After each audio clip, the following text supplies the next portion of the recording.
Hey everybody, welcome back.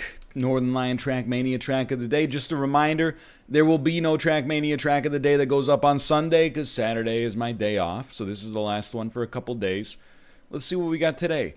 Okay, enough of this track. This isn't fun to grind for me, but a good map. I think NL might like this track when he knows how to drift. It's frustrating, but fun. Okay, you know, I mean, that sound... Look, not too many track of the days get positive reviews. It's just, it is what it is.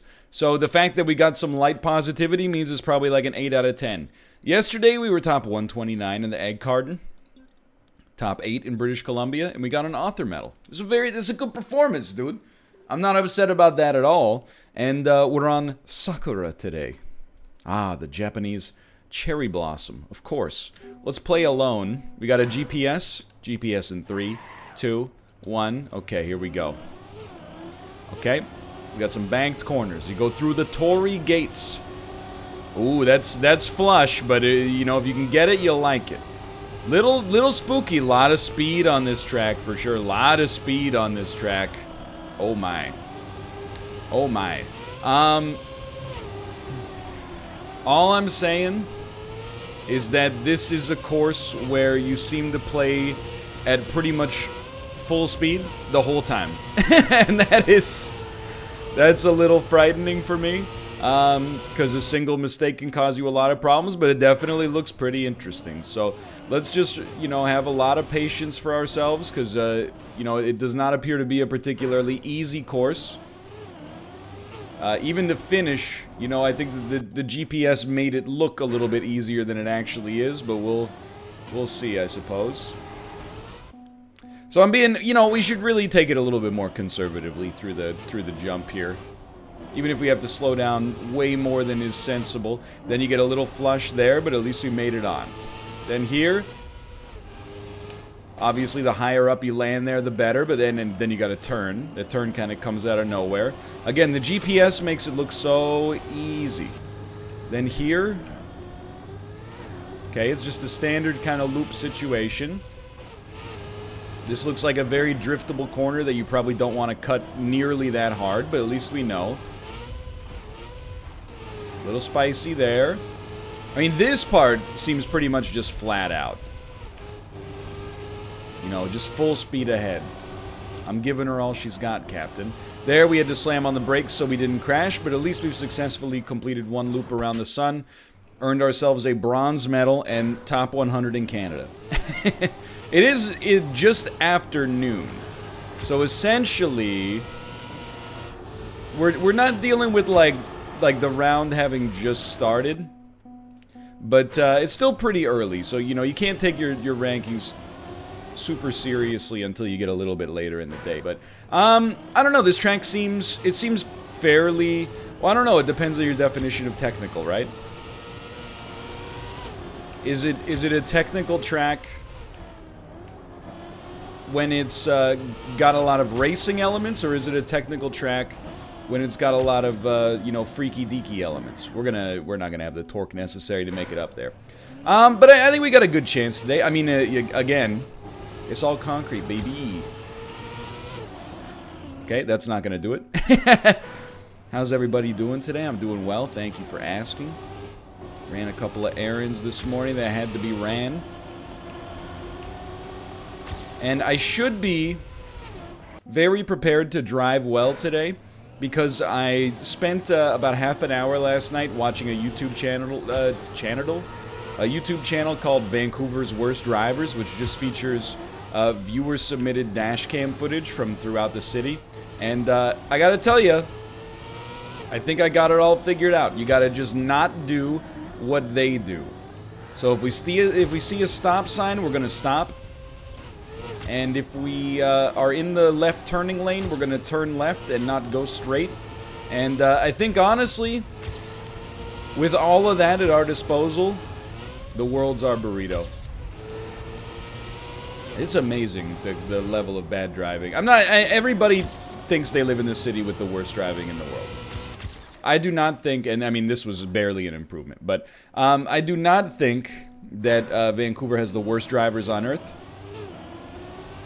And I also, because sometimes I think people take offense to it.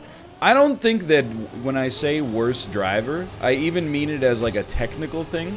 Like, I don't mean if I put you in like a life or death driving situation that, you know, you would be more likely to crash than somebody from San Diego or something like that. What I mean is just no manners and thinking that your ability to get to your destination quickly is worth more than anybody else's ability to get to their destination safely. So in that respect, I will say, compared to other places I've lived, I do think that Vancouver has maybe a greater sense of driver entitlement. But, you know, I'm sure it's true worldwide. You know, everybody, even like when I go home to my hometown, which has like, you know, just over maybe 150,000 people, and, you know, traffic's not too bad most of the time. Yo, what if that was a cut? That'd be sick. My parents are always like, ugh, Kingston drivers. And I'm like, man, people are waving to each other. They're like letting each other in. This is amazing. Sometimes in Vancouver, people will give you the finger wag when you try to merge. They're like, you know, I could have let you merge, but then your car would have been physically positioned in front of mine, and my self-worth is tied to my ability to be first in line in traffic, which is just insane to me. So I'm gonna hit you with the Brian Jessel finger wag. And if you live locally, you can figure that joke out for yourself. All right, good stuff. Now here. That's the best we've taken that corner by far. And I think there's like a huge knock-on effect. If we can have more speed up here, we'll rattle a lot less, which will allow us to have more speed here. Then we can... Oh! That's alright, because we learned we need to be able to take the drift. We need to be able to drift there. And I think that this is, based on what I read in the Discord, this is a heavy drift track to begin with. I would just like to, I mean, you know my personal tastes when it comes to Trackmania. If possible, I would very much like to at least get a silver before we start getting the ghost, just to prove that I mean, I don't know. It's like how they won't let you rent a moving truck unless you have a driver's license. It's like I feel like I've got to prove some base level of acumen before I get to the point where I'm like, ah, yeah, let's, you know, aim for Charles Leclerc's Ferrari spot. I think we did get tagged, but, you know, our PB is so bad right now, I think we could just send it. Like, there you go. Didn't slow down as much as usual there, and then you just crash into a wall. That's cool. I do like this track, though. I will admit, I'm a sucker for dash cam footage. I know that it's very, like, boomer core YouTube, but what can I say? I like it. And you wouldn't, oh, the stuff that, like, when people are ignorant when they drive, you know, they don't know what's going on, they're distracted. That's really bad. But the amount of footage that this guy has had submitted to him of people that basically, like, get mad and then deliberately try to get another person to crash into the back of their car, I just lost where I was going, mentally. Like, some person, like, honks because they're not, you know, the person in front of them's not doing something right. And the person in front of them just immediately, like, slams on the brakes and activates the ABS to try to get them to rear-end them so they can get an insurance claim or something. Oh, man. Scary. Scary, the kind of people you're out there on the road with. Any normal person can have a momentary lapse while driving and create a bad situation.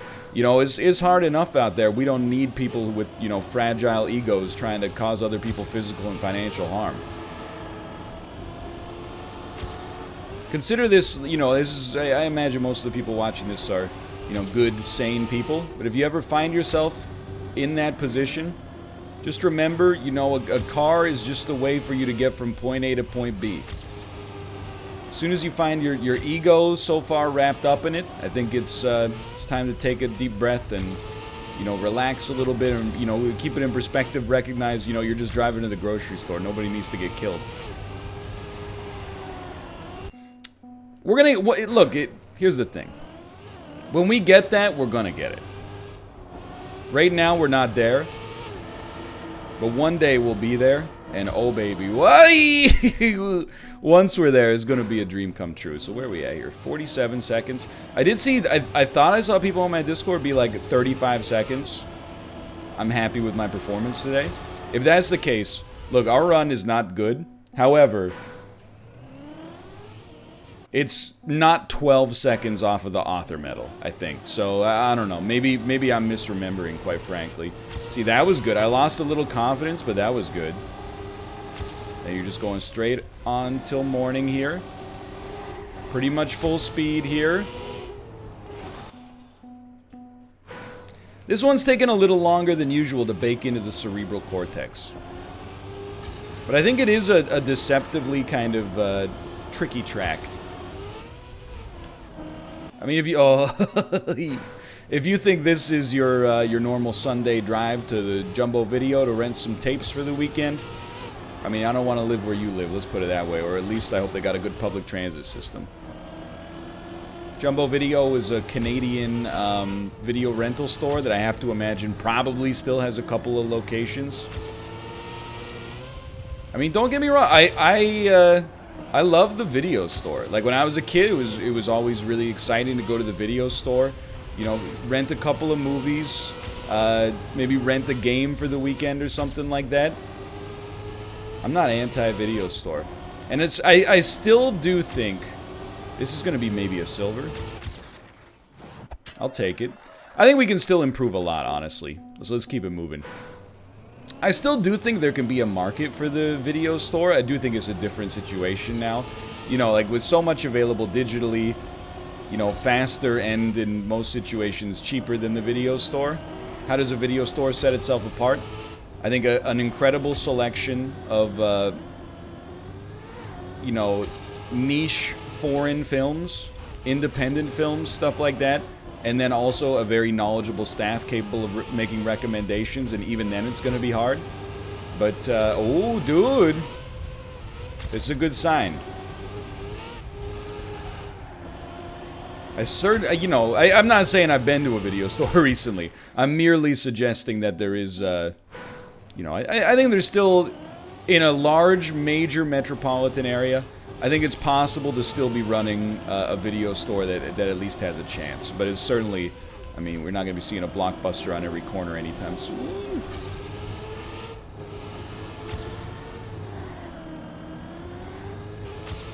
The thing about Jumbo Video, if you didn't live in Canada, Jumbo Video set themselves apart because they had popcorn machines in the video store. And it was like a genius marketing campaign. Because first off, oh, come on. First off, most people like popcorn a lot. So if you got the choice between Blockbuster and Jumbo Video, and they're both roughly the same price, you're probably going to be more likely to the one that's giving you free popcorn. And they flavor called the crap out of the popcorn. It was so salty and so buttery.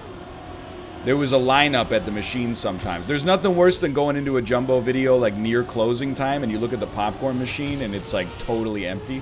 And you're like, what am I going to do? Am I going to eat a bunch of like buttered kernels? Or am I going to, you know, just go without? You always get the buttered kernels. Sometimes you feel bad about it afterwards. Not a good turn there, by the way. But it was a genius strategy because, like, even adults love popcorn. But dude, kids would they lose their minds to go to that Jumbo Video. They sold like a little type of popcorn that was like the popcorn that was in the store but covered in like pink candy coating. Also pretty delicious. I got some good Jumbo Video memories. I lived in the suburbs as a teenager, but like it was kind of like, I don't know how to explain it. It wasn't like the suburbs of, you know, a major city. It was like a town suburb. Not that I'm complaining. So sometimes, like over Christmas break, I'd strap on my snow gear and walk like 20 minutes to the Jumbo Video and then walk 20 minutes back. That's how I watched Eternal Sunshine of the Spotless Mind for the first time. Read on the internet, hey, this movie's good. I like Charlie Kaufman's last movie. Maybe I'll walk to the video store, pick it up. And you know what? Right after I watched it, I walked it right back because I didn't want my parents to be like, hey, what were you watching? It's none of your business, Mom. No disrespect. It's just the, you know, teenage mindset. I don't want my mom to know I'm interfacing with art. We lost a lot of speed there, but that was a good run. We got to the gold, dude. That's surprising to me. Especially because, like, we've just divined this one ourselves. There's still a lot of room for improvement there, without a doubt. So I think, you know, are we ready for ghosts? I'd like to squeeze my PB a little bit more. Just because I think that it does exist. Like, compared to yesterday, admittedly we had the author medal yesterday, but compared to yesterday, if I got a couple of tenths behind yesterday, I knew that I was torched, right? Even now, being a second behind, I'm like, I think that there's enough, well, okay, maybe not now, but for the most part, I think there's enough juice for me to pull out a dub. No longer, obviously, but okay, maybe that's a good sign that we should start with some opponents from Canada before we get into the real racers from the egg carton. I do recognize Socks. Hello, Socks. I don't know if you have any idea who I am. You know, you seem to do the dailies prior to me every day. Or most days, at least. It doesn't necessarily mean you're doing them so you show up on video. I'm just hypothesizing it's a possibility. I did clip the wall a little. Alright, so we're diagnosing our problems here. What have we learned? We're slowing down a little too much in this section. Wow! That was not so good. Like, this part seems totally fine. This part, hit or miss. This part is where we were losing a lot. That seems pretty good, though. Okay, if your wheels don't rattle on that one, you probably got a good chance to be pretty far ahead. I really do think the ghosts, in most situations, make it way easier to succeed, which is awesome. You know, what's good for the goose is good for the gander. That time, probably laid off the throttle a little bit more than I had to, but carried a lot of speed into the loop. A lot of speed into the loop. I see us. We're right there. Pretty solid turn, but I think my old self was pretty good here, too. We are catching up, but only slightly. That one, yeah. I mean, I thought if we made it through the Dunlop Bridge, we were probably going to be okay, but I didn't like the way my wheels were feeling there. Or my tires, I suppose. I remember. Just skimmed it. Just skimmed it. So I don't know. Oh my god, excuse me. Oh, for some reason I thought I was at like 42 seconds. We're at 40 seconds. Certainly to me, that's just a terrible start, but certainly to me seems like, I mean, I doubt that they're sitting at the author medal up there. But if they are, we got a very good chance. Did we just have a completely unchanged split for a second there? That was awesome. Now, not doing so well against my previous self up here. That's alright. It's a constant learning lesson. This is where you can make up a little time if you play your cards right.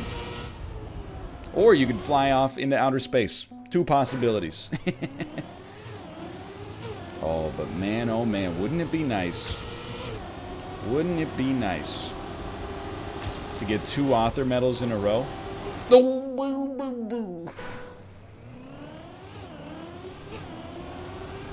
So apparently, I have been told, we did clip the wall there, I have been told that the gold medal and silver medal and bronze medal, well, maybe bronze medal is just like completing the course, I don't know. But the gold medal and silver medal, at least, are set based on percentages of the author medal's time. So it's true that on some courses, I mean, like the author medal is the leading indicator, right? That determines where the gold and silver will be. So there can be some situations where the author medal essentially makes gold and silver, I mean, trivially easy, yes, but some situations where it makes it functionally improbable as well, or at least disproportionately difficult based on previous golds and silvers. So originally I was like, you know, the gold and silver are automatic, but the author medal is always you know, a different story. But really, I'm realizing the author medal is what determines it all. Wait, it's all author medals? Always has been. That's good stuff. We're gonna make up a lot of speed here, and then this is just straight wheels. Your drifts are always going to be an important part of that. I think we just clipped the wall. If we didn't clip the wall, the turn was like a 6 out of 10, and I think we could have... I mean, a good 6 out of 10. I think we could have worked on it, but... You know, if we've honed a Trackmania skill recently, I really do think it's... Oh, that was bad. I really do think it's like perseverance, as esoteric as it may sound. You know, not just giving up when we're a little bit behind, but instead staying in there and trying to, you know, fight back and claw back a little bit. And I think it actually has like a literal and legitimate effect. Oh, that's going nowhere. Because, like, it's like, you ever hear of something in sports called score effects? Like, you ever notice, like, I mean, a great example is, and we're being way too specific here. People are going to be like, what are you talking about? In Game 2 of the Vancouver Canucks versus Minnesota Wild play-in round, Vancouver was up 4-1 with, like, 3 minutes left. Minnesota scored 2 goals in the... They didn't tie it up, obviously, but they lost 4-3. And you end up with these situations like, whoa, how did we crumble so much in the final 2 minutes? Whoa, how did Minnesota pour it on so much in the final 2 minutes? Why couldn't they play the whole rest of the game like that? Well, you know, there's some strategy and there's some dynamics to it. When you're already down by 3 goals with only a couple of minutes left in the game, you don't need to play defense, you know? Because you're already at a 99% chance to lose. So you pull your goalie, and you put 6 attackers on the ice, and you just, you know, overload and try to, you know, overwhelm them with pure offense. So the reality is, sure, when it almost works, it's almost frustrating for you as the fan. You're like, why couldn't you play like that the whole game? Well, the reason they can't play like that for the whole game is because if they played like that for the whole game, they have a chance to score 2 goals in 2 minutes. But in reality, you know, they'd probably lose like 50-0. And not just because Jacob Markstrom has become a Swedish brick wall. You know, when you're behind and you got nothing to lose, it allows you to leverage things that you're unwilling to leverage when you're in the mix. And it might seem like, well, why can't we just manifest those score effects in a situation where, like, it's a tie game, then we'll win? Well, because it's, like, insanely high risk for, I mean... I hate to say that it's low reward, but yeah, you know, high risk of allowing goals to possibly tie it up is a low reward. But I suppose if you want to get technical, it's actually very low risk as well because, you know, if you're already down by 3 goals, the risk is completely negligible. So how does this apply to Trackmania? It just sounds like you wanted to talk about hockey. Not so much. The way it applies to Trackmania, if you're leading your you're leading your last PB, you're going to be less inclined to take risky lines that have a high chance of, well, if they work, they might cut off a little bit of time off your lap, but if they don't work, you're going to smash into a wall and completely ruin it. You know, you're going to be unwilling for obvious reasons. But if you're already super far behind, I mean, that was a beautiful drift there. If you're already super far behind, you're much more likely to be like, let's just throw everything at the wall and see what sticks here. I'm telling you, like, this corner is my Everest, but at the same time, when we get it, we got it. There's just 2 driftable corners here that are slightly annoying, but when we get them, oh, we got them. Too much speed on this, I can already tell. So yeah, I mean, I've been thinking about score effects, and I do think they apply to Trackmania. So what's the learnable lesson there? I don't know, I'm not a sports psychologist. However, what I might suggest is...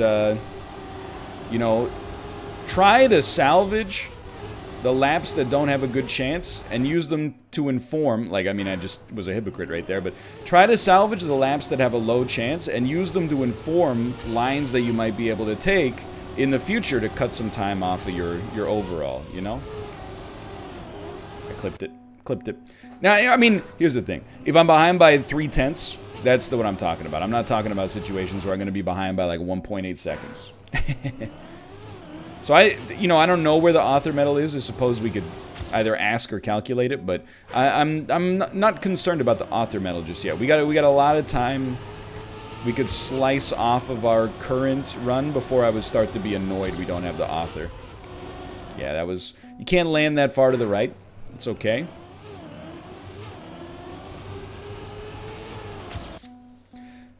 What did I say? I mean, I hate to quote myself, but it's a quote that I liked a lot. It's like the closest thing to... Or the difference between oblivion and perfection is so narrow. I fully agree with that in Trackmania. You know, the closest thing to a collision is not a near miss, it's a perfect run. Now, we got speed here. If speed's the name of the game on this course... We got a good chance here. It's all going to come down to this corner for sure. Bro. I don't know, maybe we dip a little bit lower on that turn. We got a good chance, but we learned something about a little something there. Like that's... We were a little late on the turn there, but it actually... Oh, in theory, it set us up better for this, but in practice, I kind of screwed it up. But actually, we got good tires. That's all I'm going to say. We got good tires. The Pirellis were holding strong. This, we're probably going to end up losing some speed there, but still competitive. And we're learning something, you know? So we want to make it over the hump. Mission failed. We'll get him next time.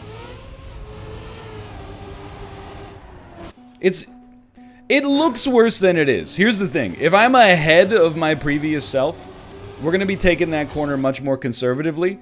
If we're behind, we're trying to maximize our speed through the corner, which is leading to us missing, like, every time. So it's not that I can't make the corner. It's that I'm trying to make the corner in such a way that we can make up some time, which is not always, you know, going to lead to us making it through the Dunlop Bridge. We had some great first corners, but that was not one of them. I was too conservative there. Too conservative, and I adjusted badly. Maybe it's time for some egg carton ghosts. Maybe it's time for some stopwatch ghosts. They did help us out a lot last time. Oh, you know what? I actually agree. Give me some... Excuse me? Give me some egg carton ghosts. Well, 36 seconds seems to be the best up here. Oh, wait, hold on. You guys are around my level, so no offense, but I don't need that. What I want are the people that are insanely good. I apologize for the mouse pointer. Oh, it's gone, thank God. Do we still have the Canadian ghosts as well? Look, that's not great. And also, could I just get this off the screen, please? I'm not sore about it. I would just like to get the egg carton records off the screen.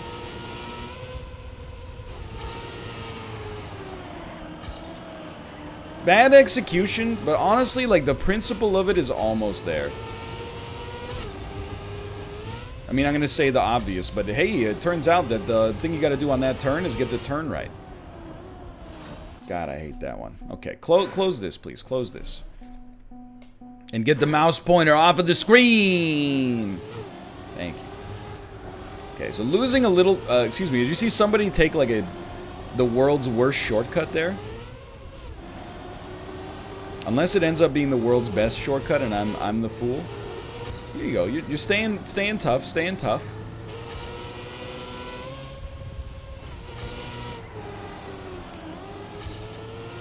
Not good. We're gonna lose a lot of time there. But don't get demoralized. We've done tracks tougher than this. I think I'm taking the... So, I mean, I don't know racing theory that well, okay? But when you brake, it creates, like, an impulse. You know, like a change in momentum for your car. That's affected by the direction that your car is facing. Which kind of creates the hinge that your car moves around in order to make the turn. That's not a scientific way of explaining it, or at least it's not scientifically apt. Now we're talking. But I think I'm creating the hinge too early. I think I gotta take the turn. That's bad. We still made it faster, I'll take it, but I think we gotta take the turn a little bit later, or maybe a little bit earlier, but we're not in a... that's our nemesis right now. Everything else, I mean, really, the reason we did well on that one is because we absolutely nailed the power slide in the earlier section by the big Sakura blossoms in Golden Week.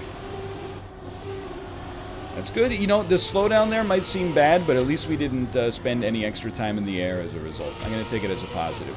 So, like, we nailed this part. And I think we did much worse there, but because our big turn at the end here is so bad, I think there's a chance... That couldn't have really gone worse, but... I don't know, that one's weird, because, like, I almost feel... It's tough, right? Because a power slide is the right thing to do if you can't take it at full speed. But if taking it at full speed throws you off the edge, and a power slide is a high barrier to entry, we might have a little bit of extra wiggle room. That's no good.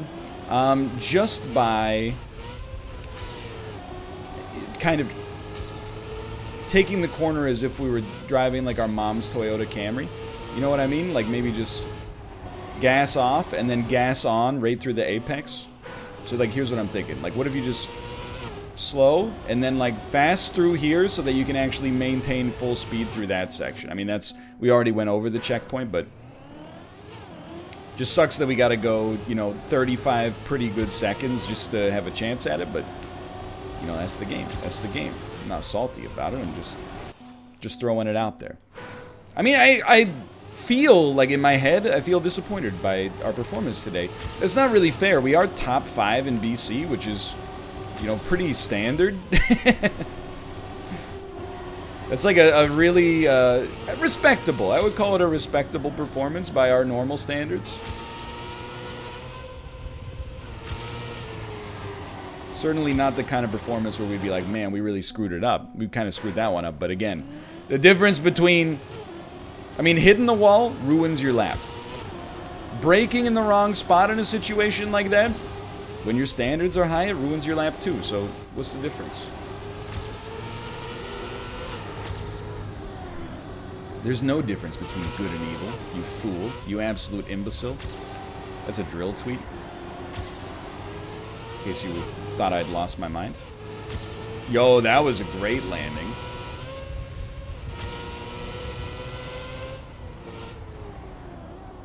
Mission failed. Mission highly failed. We were still going too fast, even having let off the throttle for so long. However, we know now that we got, like, this section looks mighty nice. And then that was beautiful. This is a little dicey, but okay. We're carrying less speed than usual here, but I mean, you know the deal. It all comes down to this corner. This corner is the difference between an acceptable lap and an unacceptable lap, and it became an unacceptable lap while I was gunning for an acceptable lap. Fair enough. This corner matters too. I was way late, and by way late, I mean like 1/30th of a second too late on my entry point to the corner. I love the dude taking the shortcut. I mean, we got good ghosts, the ghosts that finish faster than me, but I'm like, I still feel like your shortcut is not good. Like, let me see what you do here. Really? Like that's, you go over this? I don't believe that that's the way, but...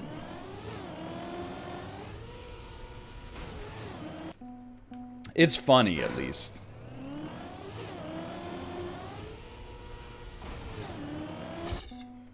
It would make for an impressive replay. I definitely think it's actually bad. Maybe if you land it perfectly, it's a different story. But, like, they land and rattle and then fall to last place. So, I don't know. I just can't imagine that... you know, being in last there is an advantage. Although they do gain a lot of speed in the future. I think they gain a lot of speed in the future because they're, like, they land fast, then they're slow, but then through this section they can maintain full speed, and then I really think it's all about them not bouncing right there, which allows them to get some sick acceleration. So we're neck and neck.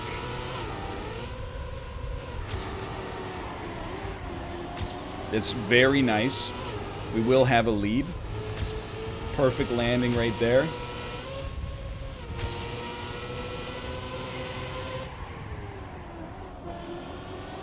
Don't worry about it. You gotta hit the right number of checkpoints, unfortunately. Man, I gotta figure that corner out. We're having some serious trouble there.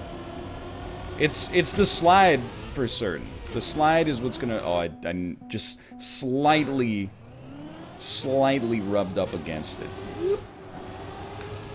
That's no good. Where are we at here? 35 minutes? I mean, it's been a pretty frictionless sort of performance so far. I think it's gone pretty well. But I definitely do feel like there's an author medal waiting, you know, inside of me, just ready to bust out. So this is your non-negotiable situation. That one, I probably should have been more conservative, but I was like, we're doing it, we're doing it. It's like Fall Guys, right? You know, in the first few rounds, playing conservatively and just trying to survive pays dividends. At the end of the game, only one person can win. I've been losing my mind. Like, first off, thanks for the support on Fall Guys. But the number of people in the comments, I mean, let's just say we have different views on society. People are getting mad that I'm pretending to get mad when people grab you in like round 1 and round 2 and round 3 without it actually helping their benefit or benefiting them at all. And people are like, it's like he doesn't realize only one person can win. Yeah, but it doesn't. In round 1, the same number of people get eliminated every single time. Unless you can throw someone off the edge and maybe, like, you know, do it that way. But, like, you benefit as an individual from benefiting as a group in the start. Then in the final game, oh yeah, it's, you know, you're out for blood. Don't get me wrong. But in, like, game 1, 15 people get eliminated every single time. It's not like by killing people you're doing a, you know, you're making your odds better. I worry about the state of humanity when I read comments like that. You're not supposed to stab each other in the back until it really matters. You don't do it for sport when everybody can still win. Didn't you learn anything from Daniel on Big Brother? My old self's gonna pass me. But my old self did not do so hot up here. Now, historically, neither does my new self. Now, the lesson you should be learning from Fall Guys is not always cooperate. The lesson you should be learning is if you find it fun to troll people and throw them off the edge, do so, because it's a video game. And, you know, it's not like you're hacking. You know, the game is about throwing people off the edge. At some point, or at least, you know, beating them in one way or the other. That's a great turn.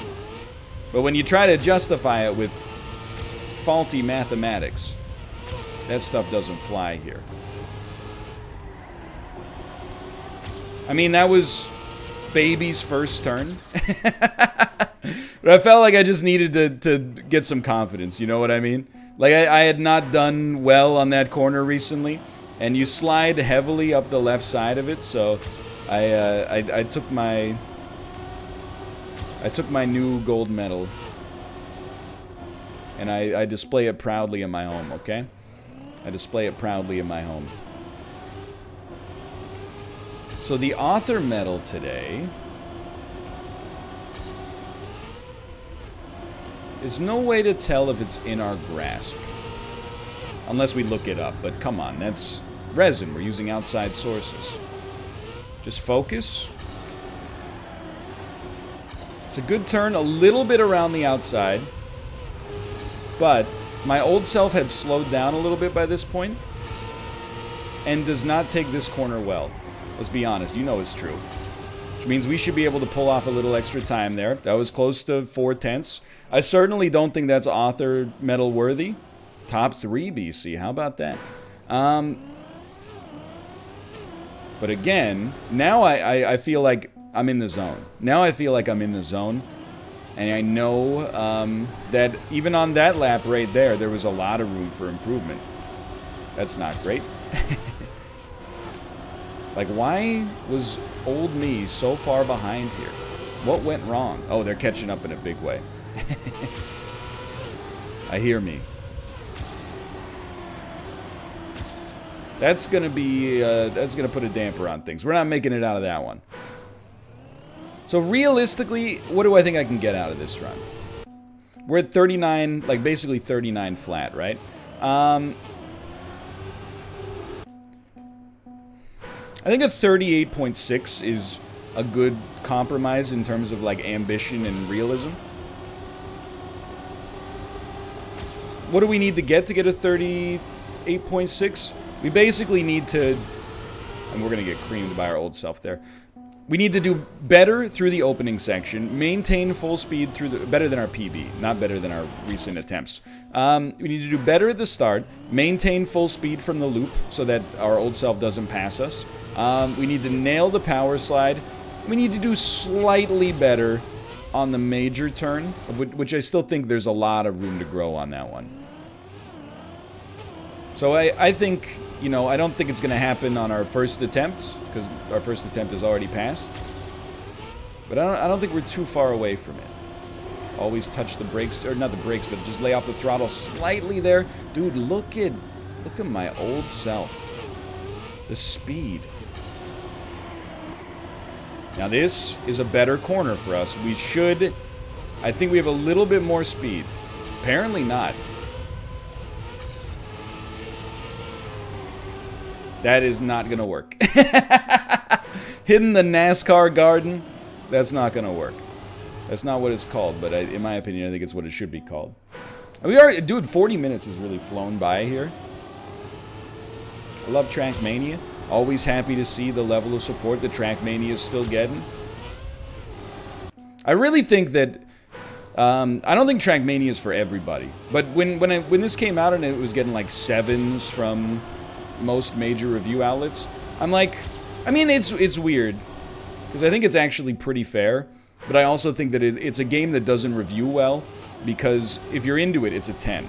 You know, a lot of games that review at a 7, they're a 7 for everybody. You know, the mechanics aren't that good, but the story's interesting, but it's kind of janky. You know, I say it's a 7.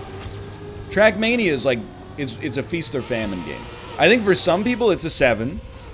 There might be some people out there for whom it's like a 4. Those people should already know who they are, so they don't end up buying it. But I think for anybody who's into Trackmania, it's like the best racing game of the year. Unless you're like a, I mean, we don't need to get into it, right? We don't need, as motorsports digital enthusiasts, we don't need to be mad at one another about this kind of stuff. You know, F1 2020, I hear, is amazing. I played a ton of F1 19, which was, you know, also a lot of fun. But I think Trackmania has more broad appeal than most racing games. So again, do I think the 7 is fair? Oh yeah. But it's almost like it's a game that doesn't necessarily, it doesn't review well in the current system, I guess. Also, the monetization model is goofy. Like, I don't want to go off, but I mean, is there any reason this game couldn't have just been $30 for lifetime access to the clubs instead of $30 annually? Like, I understand you gotta do maintenance, but like, and you like upkeep and stuff like that, but usually you don't do it via a subscription model. Usually you would like release a season's pass of DLC or something like that that has some stuff that could sweeten the pot for people. Like, you know, with Rainbow Six Siege, they release like new operators and people are like, fine, I'll get the season's pass, and then you kind of get the infrastructure that'll keep you afloat. I don't know, maybe Trackmania has larger fixed costs. I don't know, I'm not an economics student.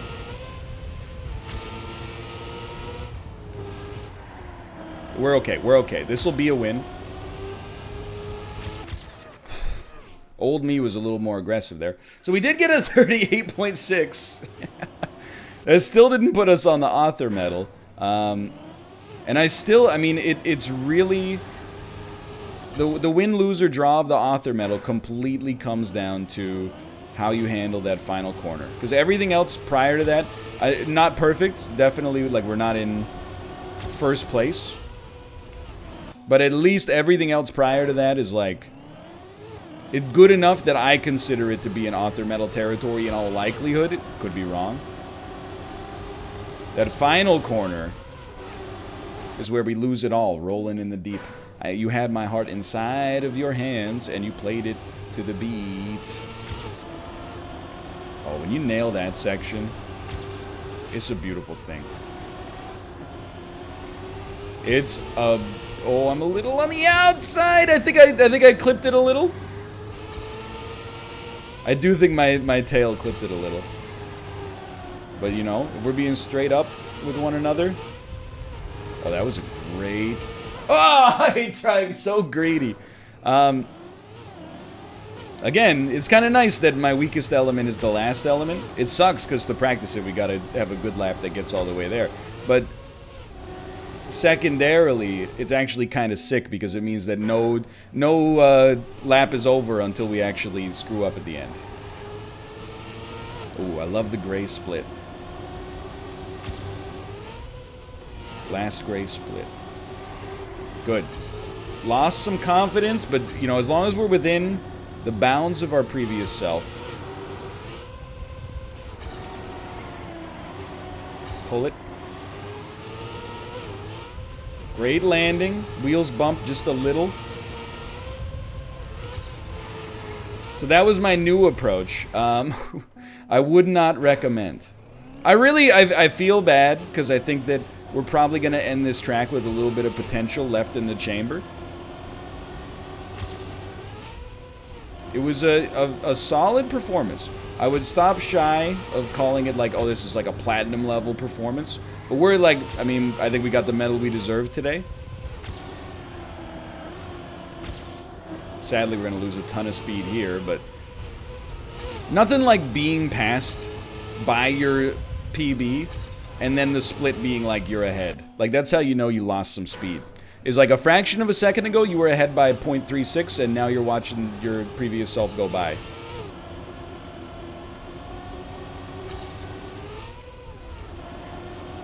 But it's that final corner. It's just throwing me for a little bit of a loop right now. It's just throwing me for a little bit of a loop. I think I clipped the wall a little. Anyway, we gotta can this one. I got other stuff to do today. Like, I've been posting a lot of videos. Nobody on YouTube has been like, oh, NL, you know, post more. But doing the Trackmania videos is really... letting them go as long as they have is cut into some of my other recording time for sure. I gotta get those Doki Doki videos recorded, although that's not gonna happen till Sunday. But in order to record on Sunday, I gotta make some space today, if that makes sense. So, let's say that, you know, we only got a couple of more good attempts in us.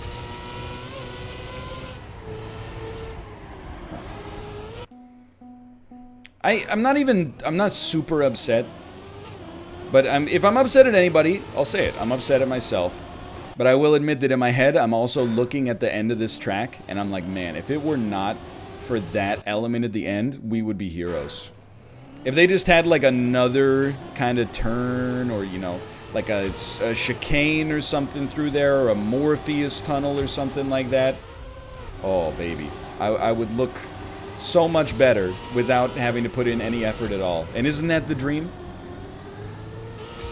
If you answered no, you're correct. The dream is to get better in response to the challenges we face, not to appear so magnificent that we never have to rise to the occasion in the first place. But we will not be... I would say we have risen to the occasion today, but only mildly, you know, in touch with expectations. Oh, that's good, though. I did lose a little grip, so we're gonna get past, but that's fine, because we're still with our old self. Oh, I gotta sneeze, too.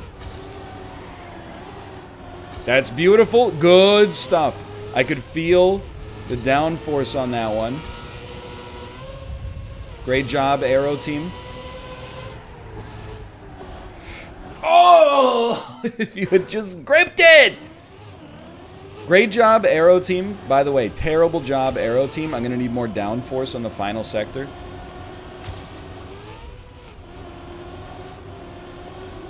That's beautiful. That's the most beautiful corner. We've never done that well.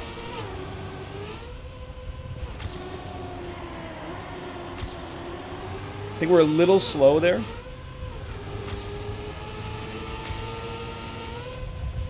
Oh, man. I think we're a little slow here. Nope. Okay. Oh, let's go. Well, for now, thanks for watching. I hope you guys enjoyed the episode. If you did, click the like button. Helps out a great deal. Another author medal for me, and I'll see you next time. See ya.